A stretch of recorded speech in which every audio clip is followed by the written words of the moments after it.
Hello बच्चों। मैं हूँ प्रियंका सा और स्वागत करती हूँ आपका एक बार फिर से अपने YouTube channel math with Priyanka पे। तो जैसा कि बच्चों आपने मेरे लास्ट वीडियो में देखा होगा कि हमने गोलक का क्वेश्चन नंबर 5 से लेकर 8 तक बनाया था और उसके पहले वाले वीडियो में हमने क्वेश्चन नंबर 1 से लेकर 4 तक बनाया था। आई होप कि आपको सारे क्वेश्चन को जिस तरह से मैंने सोल्यूशन किया है वो समझ में आया होगा। अगर कोई भी डाउट हो तो आप मेरे से ज़रूर पूछिएगा कमेंट बॉक्स में। तो आज हम लोग बनाएंगे क्वेश्चन नंबर 9। चलिए देखते हैं क्वेश्चन नंबर 9 में क्या कहा गया है। 3 सेंटीमीटर, 4 सेंटीमीटर और 5 सेंटीमीटर अर्धव्यास के 3 ठोस गोलक को गलाकर। देखिए यहाँ पर क्या किया गया है, 3 छोटे छोटे गोलक है, 3 सेंटीमीटर, 4 सेंटीमीटर और 5 सेंटीमीटर अर्धव्यास है।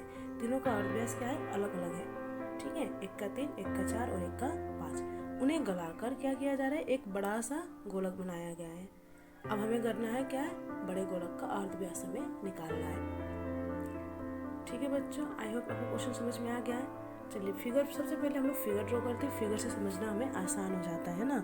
तो ये हमारा 3 छोटा छोटा क्या है, गोलक है। ये एक और फिर ये एक, दो छोटे छोटे गोलक। फिगर आप लोग थोड़ा अच्छे से बना लीजिएगा।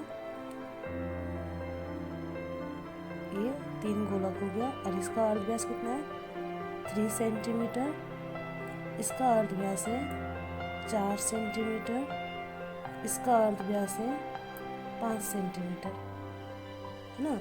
अब इनको मिल के क्या बन रहा है, इन तीनों को मिल के क्या बनाया जा रहा है, एक बड़ा सा गोलक। ये रहा एक हमारा बड़ा सा गोलक। तो इस बड़े से गोलक का हमें क्या निकालना है, अर्धव्यास। तो इस बड़े से गोलक का अर्धव्यास हम लोग कितना मान लेते हैं, आर क्या, सेंटीमीटर। बड़े से गोलक के अर्धव्यास को हमने आर माना, वही हमें निकालना है। और 3 छोटे छोटे गोलक को मिला के हमारा बड़ा सा गोलक बन रहा है। इसका मतलब क्या होगा कि ये तीनों गोलक का जो आयतन होगा, तीनों छोटे छोटे गोलक का आयतन होगा जो होगा वो हमारे बड़े गोलक के आयतन के बराबर होगा। उसके बेसिस में हम लोग इसको बनाएंगे। चलिए बनाते हैं इसको। सबसे पहले हम लोग मान लेते हैं कि बड़े गोलक का अर्धव्यास कितना है, 8 सेंटीमीटर। लिखते हैं सबसे पहले, माना कि बड़े गोलक का अर्धव्यास, बड़े गोलक का अर्धव्यास कितना होगा, 8 सेंटीमीटर। देखिए सॉल्यूशन हमारा एक्चुअली यहाँ से स्टार्ट हो रहा है। इस फिगर को मैं यहीं पे बनाऊंगी, क्यों, ताकि हमें समझने में आसानी हो। साइड में नहीं बना रही हूँ, ठीक है। यहाँ पे बनाएंगे तो आसानी से हम लोग समझ पा रहे हैं। तो हमने क्या किया, बड़े गोलक का अर्धव्यास कितना मान लिया हमने, 8 सेंटीमीटर। और छोटे गोलक का जो है, पहले छोटे गोलक का अर्धव्यास कितना है, पहले छोटे गोलक का अर्धव्यास, इसको मानते हैं स्मॉल r1, क्योंकि 3 अर्धव्यास दिया हुआ है ना, 3 गोलक है, तो इसलिए हम लोग इसको क्या मान लेंगे, स्मॉल r1। ये है हमारा 3 सेंटीमीटर, स्मॉल r1 3 सेंटीमीटर। दूसरे छोटे गोलक का अर्धव्यास यानी कि r2 जो है वो हमारा है 4 सेंटीमीटर। और तीसरे छोटे गोलक का अर्धव्यास ये है हमारा r3 जो कि है 5 सेंटीमीटर। और जैसा कि बच्चों मैंने कहा कि तीनों जो छोटे गोलक का आयतन होगा वो हमारे बड़े गोलक के आयतन के बराबर होगा। तो इसीलिए यहाँ पर हम लोग लिखते हैं, इसीलिए क्या हो जाएगा, बड़े गोलक का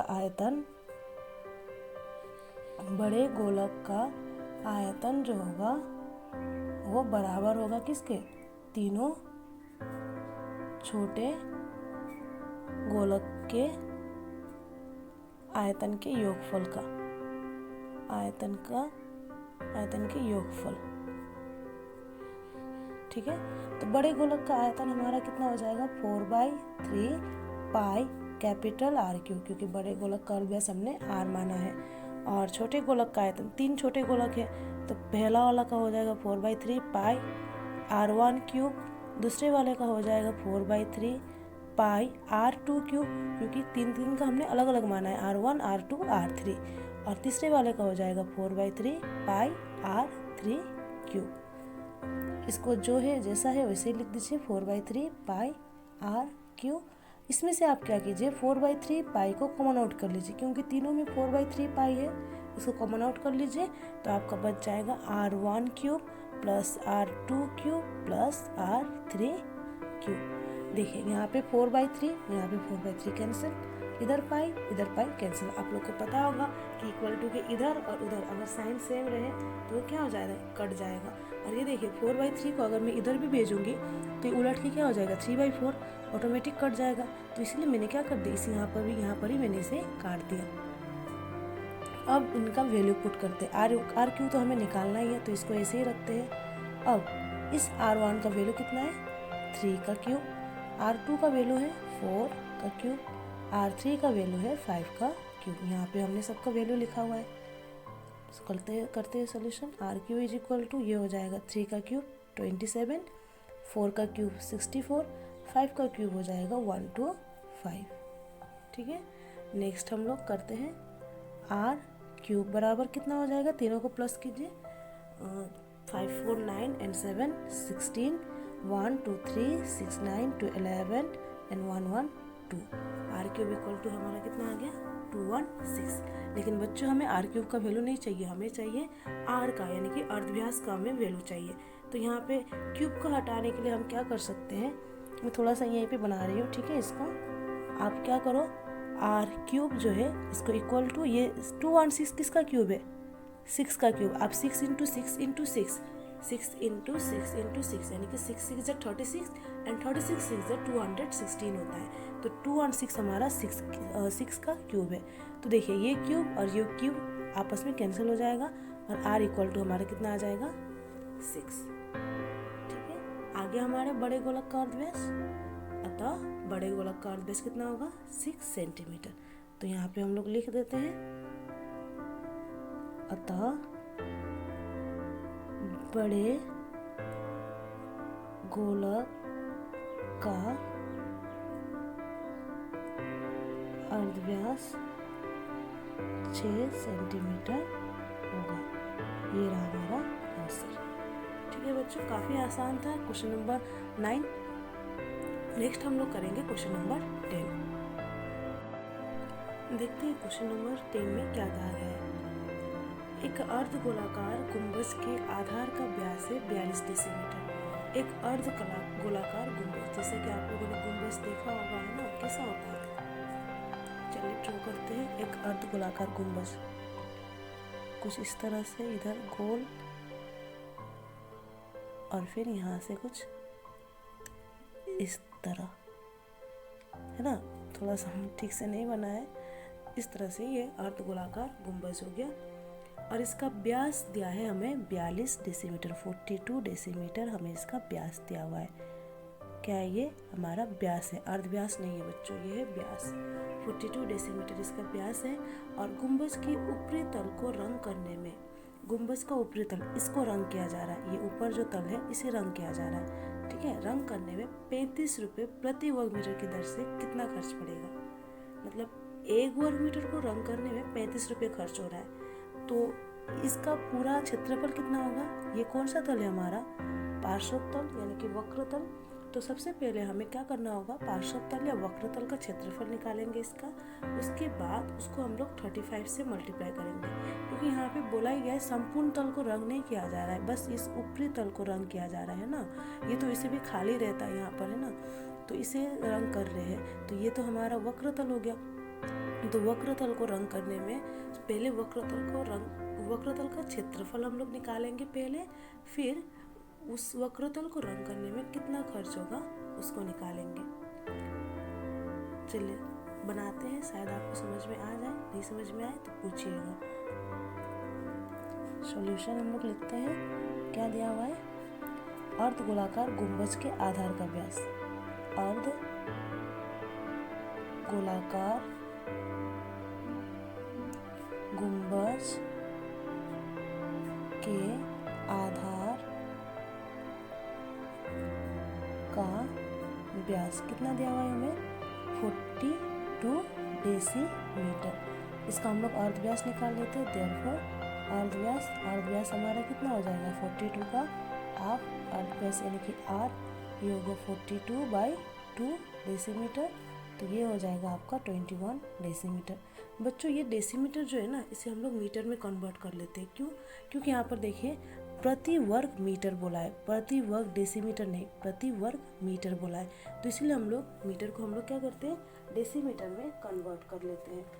जैसे कि आप लोग को पता होगा कि 1 मीटर में कितना डेसीमीटर होता है, 10। 1 मीटर में 10 डेसीमीटर होता है, मतलब कि 10 डेसीमीटर में 1 मीटर होता है। 10 डेसीमीटर में, यहाँ पे थोड़ा सा आप लोग समझ लीजिए, 10 डेसीमीटर में हमारा क्या होगा, 1 मीटर। तो 20 डेसीमीटर में कितना होगा, 2 मीटर। उस तरह से 21 डेसीमीटर में क्या हो जाएगा, 2 मीटर। 1 डेसीमीटर यानी कि 2.1 मीटर। तो इसको हम लोग क्या करेंगे, 10 से डिवाइड करते हैं। 1 मीटर में 10 डेसीमीटर होता है, यानी कि 10 डेसीमीटर में 1 मीटर होता है, तो इसलिए हम लोग इसको मीटर में चेंज कर रहे हैं, तो 10 से डिवाइड करेंगे। आप लोगों को शायद पता होगा मिली सेंटी डेसीमीटर, उसको उस चार्ट को आप लोगों को पता होगा, अगर नहीं पता हो तो बताइएगा, मैं एक बार आप लोग को वो चार्ट करवा दूंगी। तो यहाँ पे हम इसे मीटर में चेंज करेंगे, तो 10 से डिवाइड करना होगा। 10 से डिवाइड करेंगे तो ये हो जाएगा आपका 2.1 मीटर। तो हमारा अर्धव्यास कितना है, 2.1 मीटर। अब क्या करेंगे, ये जो अर्धगोलाकार गुंबज है, इसके वक्र तल या फिर पार्श्व तल का हम लोग क्षेत्रफल निकालते हैं। चलिए निकालते हैं। Therefore, अर्धगोलाकार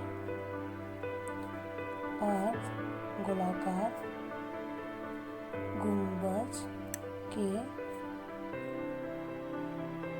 पार्श्व तल या फिर वक्र तल, जो भी है, पार्श्व तल का क्षेत्रफल क्या होगा, फॉर्मूला, इसके पार्श्व तल का क्षेत्रफल बराबर होता है 2πr। 2π का वैल्यू हो जाएगा आपका 22/7 और r का वैल्यू हो जाएगा 2.1। अब पॉइंट को हटाइए, नीचे क्या आ जाएगा, 10। 2πr स्क्वायर होगा, सॉरी, r स्क्वायर। तो ये हो गया 2 × 22/7 इंटू, इसको 2 बार लिख दीजिए, 21/10 इंटू 21/10। 7 से कट कीजिए, 7 1 7, 7 3 21। बाकी आप 10 को कट मत कीजिएगा, ताकि हमें और कट नीचे डिवाइड करने में आसानी हो। 10 से कितना हो जाएगा, 100, और ये 20 कितना बचा, 2 × 22 इंटू 3 × 21। अब इसको मल्टीप्लाई कीजिए, ये सब हो जाएगा आपको कितना, मीटर स्क्वायर, और ये मीटर स्क्वायर। ये आपका कितना हो जाएगा, आप मल्टीप्लाई करेंगे तो 2772/100 मीटर स्क्वायर। तो जब इसको 100 से डिवाइड करेंगे तो 27.72 मीटर स्क्वायर। तो इतना है हमारे पार्श्व तल का क्षेत्रफल। लेकिन क्वेश्चन में क्या बोला गया है कि इसके ऊपरी तल को रंग करने में 35 रुपये प्रति वर्ग मीटर की दर से कितना खर्च होगा, यानी कि 1 वर्ग मीटर को रंग करने में 35 रुपये हो रहा है। 35 रुपये प्रति वर्ग मीटर, यानी कि 1 वर्ग मीटर को रंग करने में 35 रुपये खर्च हो रहा है, तो हमें इतने वर्ग मीटर को रंग करने में कितना खर्च होगा। तो यहाँ पे लिखते हैं, अब 1 वर्ग मीटर रंग करने में खर्च, कितना खर्च आता है 1 वर्ग मीटर, 35 रुपये, है ना। तो हमें कितने वर्ग मीटर को निकालना है, देयरफॉर 27.72 वर्ग मीटर रंग करने में खर्च कितना हो जाएगा आपका, ₹35 इंटू 27.72। मल्टीप्लाई कीजिए, आपका ये आ जाएगा 415 रुपीज़ 80 पैसे। तो गुंबज के ऊपरी तल को रंग करने में कितना रुपये खर्च पड़ेगा, 415 रुपये 80 पैसे। ये है हमारा आंसर, तो आप लोग लिख लीजिएगा।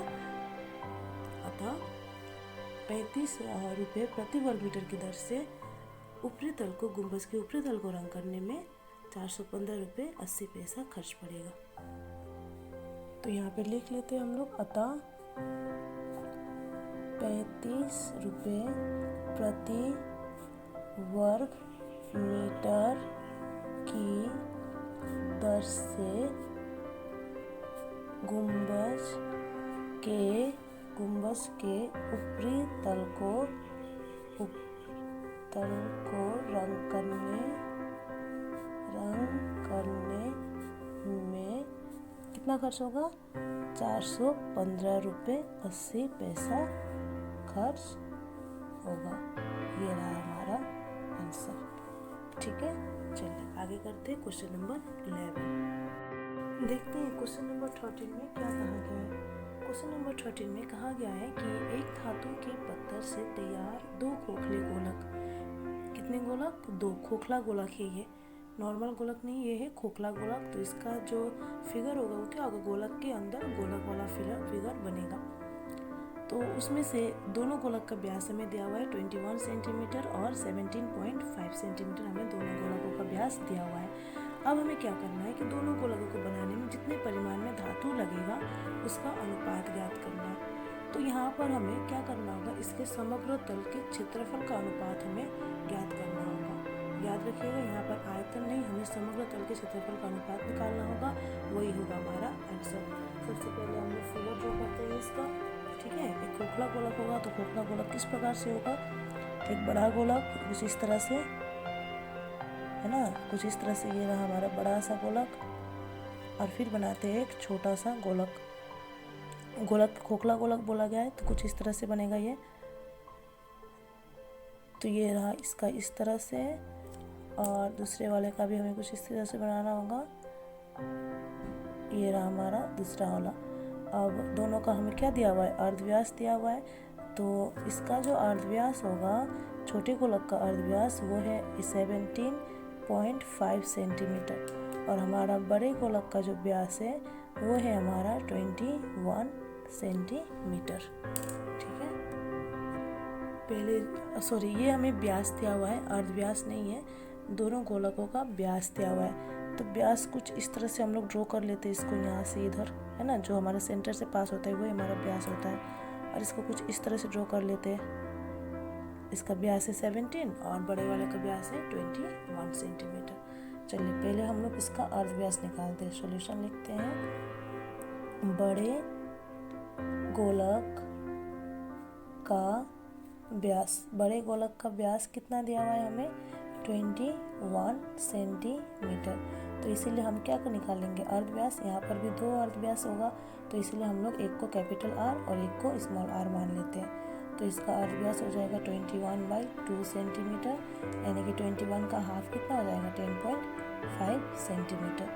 उसी तरह हम लोग निकालेंगे छोटे गोलक का अर्धव्यास। तो पहले लिख लेते हैं, छोटे गोलक का अर्धव्यास हमें कितना दिया हुआ है उसे हम लोग लिख लेते हैं। छोटे गोलक का हमें व्यास दिया हुआ है, उसे हम लोग लिख लेते हैं। व्यास है हमारा 17.5 सेंटीमीटर। तो इसका अर्धव्यास निकल के आ जाएगा। अर्धव्यास क्या हो जाएगा इसका, स्मॉल आर, है ना, स्मॉल आर, ये हो जाएगा 17.5/2 सेंटीमीटर, यानी कि ये हो गया आपका 8.75 सेंटीमीटर। अब क्या करना होगा, दोनों के समग्र तल के क्षेत्रफल का अनुपात, ठीक है। चलिए निकालते हैं इनके समग्र तल के क्षेत्रफल का अनुपात। Therefore, दो खोखले गोलक के समग्र तल के क्षेत्रफल का अनुपात, समग्र तल के क्षेत्रफल का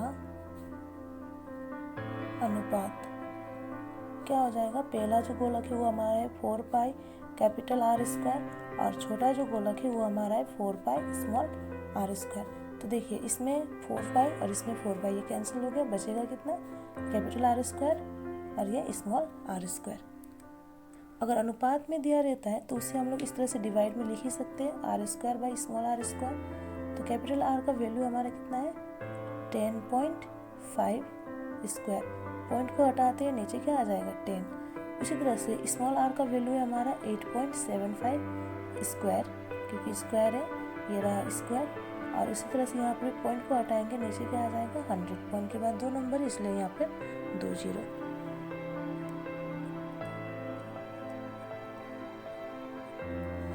अब इसको हम लोग कुछ इस तरह से लिख लेते हैं, 2 बार है तो हम इसको 2 बार लिखते हैं, 105/10 इंटू 105/10। उसी तरह से नीचे वाले को भी 2 बार है तो हम इसे 2 बार लिख लेते हैं, इंटू और 875/100, ठीक है। अब नेक्स्ट स्टेप में क्या करेंगे, जो ऊपर वाला है उसको जैसे का वैसे ही लिखेंगे, यह आपको पता होगा कैसे लिखते हैं।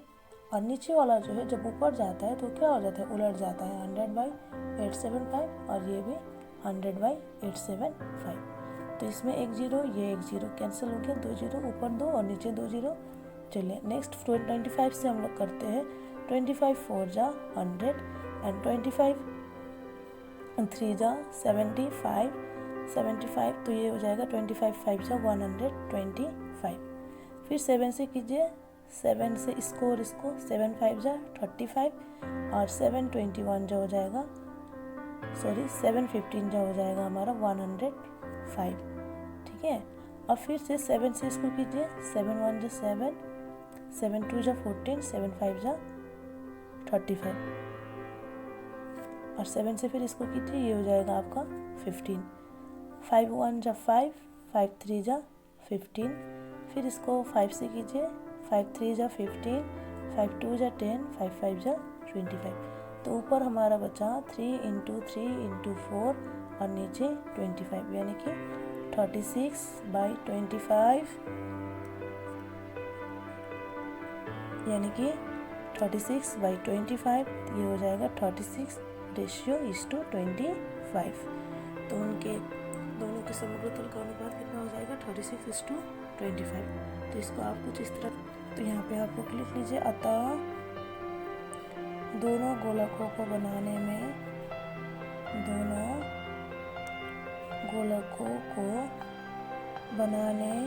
में लगे धातु के परिमाण का अनुपात कितना हो जाएगा, 36:25 होगा। ठीक है। दोनों गोलकों को बनाने में लगे धातु के परिमाण का अनुपात 36:25 होगा। तो आज की इस वीडियो में हम लोग क्वेश्चन नंबर 11 तक ही करते हैं। नेक्स्ट बाकी जो हमारा क्वेश्चन बचा है 12, 13 एंड 14, इसे हम लोग हमारे नेक्स्ट वीडियो में करेंगे। ठीक है। आपको कोई डाउट हो तो आप लोग ज़रूर पूछिएगा, और इसके आगे का सोल्यूशन मैंने अब पहले वीडियो में किया हुआ है, आपको डिस्क्रिप्शन बॉक्स में उन वीडियो का लिंक आपको मिल जाएगा। तो प्लीज़ आप लोग उसे देखिए जाके, अगर कोई डाउट हो तो ज़रूर पूछिएगा। Thank you.